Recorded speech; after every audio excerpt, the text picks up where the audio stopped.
Hey there, welcome to another Photoshop tutorial from Tutcast.com. The pen tool is probably one of the most difficult tools in Photoshop to use. It's a very complex and precise tool, and if you're not very well educated on how the pen tool works, it's going to be a pain to figure out how to use.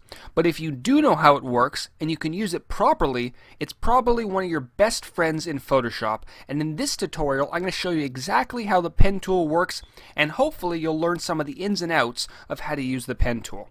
Now, the pen tool can be found in our tools palette. It can be accessed either by pressing the P key or going over to the side here and clicking on this tool right here, which is our pen tool.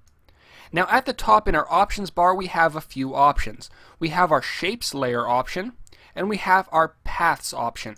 Those are the two main options that we're going to be discussing in this video. We're going to start off with the shapes layer. The shapes layer allows us to use our pen tool to create any sort of shape we want. Unlike the rectangle tool, which allows you to create predetermined shapes just like this, the pen tool will allow us to create vector shapes in any sort of shape we want. So if we grab our pen tool and make sure that the shapes layer button is checked on, we can go ahead and start clicking and create any sort of shape that we want in any shape and size, just like this. But the great thing about the pen tool is that we are not limited to creating polygonal shapes. The one that you just saw was polygonal, but if we wanted to create curves in our shape, we can very easily do that as well. Let me show you how that works. Let's say you're in the process of creating your shape and you want to finish your shape with a curve. All you have to do is click on the last node here and then drag your mouse. You'll notice that a curve starts to form. You can drag your mouse as far out as you want to create any sort of curve that you please. Just like this. Now let's say you wanted to create some sort of a circular form. So for this example, I'm going to be going ahead and tracing out the bottom half of this orange down here at the bottom to show you how to create a curvy shape using the pen tool, and I'm going to show you some of the problems that you may run into when using the pen tool. So I'm going to start off by making my first node right around here, and then I'm going to click and drag somewhere around this area to create our first curve. Now once that curve is finished, we're going to choose another curvy area somewhere around this area, and as you can see, it completes the curve for us. But we may run into a problem when we get to an area like this, a sharper area. We run into two problems here. Number one, we can't see where we're going to trace, and number two, when we start making our line, we have this big curve at the top right corner. We don't want that. So problem number one, we can't see underneath. There's an easy fix for that. On your keyboard, use the number keys to increase or decrease the opacity of your shape. So let's say we want to see through a little bit. We're going to go ahead and press the number 4 to decrease our opacity of this shape to 40%. If you want to increase it later on to 100%, press the number 0. So let's go back to 40%. So now that we can see through, we can continue tracing the bottom half of this orange. But we have a problem. If we go ahead and try and make a curve here, we have this big loopiness at the top right corner. We don't want that. We want to eliminate that curve for now. So we're going to hold down Alt on a PC or Option on a Mac and click on our last created node.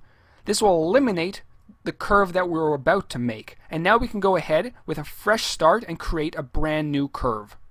Just like this. And we can continue around the orange like that. And we have our completed shape using curves using the pen tool. We can once again increase the opacity back to 100%. Now here's one thing that people get annoyed by. You can see this line going around our shape. That's just the path of our vector shape. To get rid of it, on a Mac hold down Command Shift, on a PC hold down Control Shift and press the letter H. That will hide or show the path of your vector shape. Now let's say you're not 100% happy with the curves of the shape that you just created and you want to edit them a little bit. Well, luckily there's a way to do that. If we head over to our tools palette, we can go ahead and grab our direct selection tool, which allows us to edit all aspects of our shape. We can go ahead and click on that, click on our shape, and then find any of the nodes that we want. So we can click on these nodes here. Let's say we want to edit this curve right here. We can click on it and we can edit the curve of both sides of the nodes, just like this. We can pull it any way we choose. We can decrease the curve, we can increase the curve, we can even move the curve up or down. So we have complete flexibility over how the curves of our object curve around the shape, and we can control it any way we like. The only problem that you may run into is, if you remember a few minutes ago when we eliminated one of the curves at the top here, we took this node and we eliminated the curve at the top. Right now you can't edit the curve right in this corner here. But if you hold down on a Mac Command and Option, or on a PC Control and Alt, we can go ahead and create a brand new curve by just dragging on that node like that. And we now have that curve back once again. So we can go ahead and control it like that, so it's not as sharp as it was before. But I'm going to go ahead and leave it the way it was. So if you're looking to edit any of the curves on your vector shape that you just created using the pen tool, definitely check out the direct selection tool. That will allow you to edit any of the curves and even add curves if you wanted to. One more thing I should note, if you right click on the path, we have a few other options. We can go ahead and add an anchor point, so we can add more curves to our object, just like this. We can also define it as a shape. Once again, if you right click on your shape, you can go ahead and click on Define Custom Shape and name your shape Orange Peel, and it will save it to your shapes library so you can use it anytime you want in the future. And of course, one last thing I should probably mention, just like you can with other shape tools, you can go ahead and add to your shape area, you can subtract, you can intersect, and you can exclude overlapping shape areas, just like you can using your other shape tools and selection methods. And that's pretty much about it for creating custom shapes using the pen tool in Photoshop. We're now going to quickly discuss what the paths option is.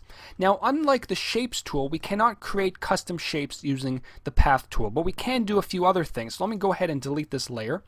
Now the path option works identical to the shapes option. What I'm going to do now, I'm going to make sure to create a new layer. When you're creating a new path, it's always good to start it on a new layer, not the background layer. Now because the path option works identical to the shapes option, I'm going to quickly go around this orange and create the path. Just like this. And you'll notice that this time it's not filling in with black because we're not creating a shape, we're only creating the path. So there we go, we have the path, and you can see the path defined by the path that we can see around the orange. Now we have a few options this time, a few different options. We can go ahead and right click on our path.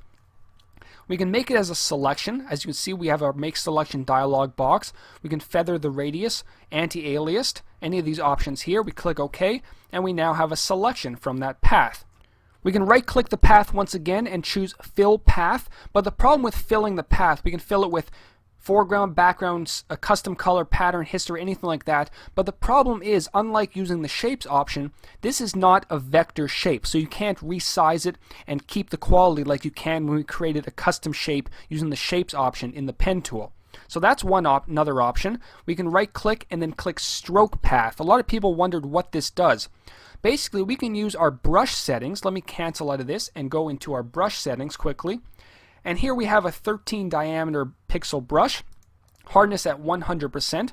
Going back to the pen tool, right click, stroke path, and we can go ahead and fill it with our brush settings. Click OK, and it will outline the path for us just like this. We can also choose to simulate the pressure, stroke path, simulate pressure, and click OK, and you'll notice it kind of fades out towards the end just like that. So you can use the stroke path option to really make some nice designs using custom lines, using your brush settings or your pencil settings or anything like that. And once again, just like we were able to using the shapes option, we can right click, add anchor point, or we can go ahead and use the direct selection tool to adjust curves on our path. We can also go to the top and add to our path, subtract, intersect, or exclude, just like we can using the shapes tool and most of the other tools in Photoshop. So that's pretty much it for the pen tool. It is a very confusing tool, very complex and very precise. It may take a while of playing with it to really get used to it, but if you do know how to use it properly, it can be one of your best friends in Photoshop. And until next time, this is Howard from Tutcast.com. Take care.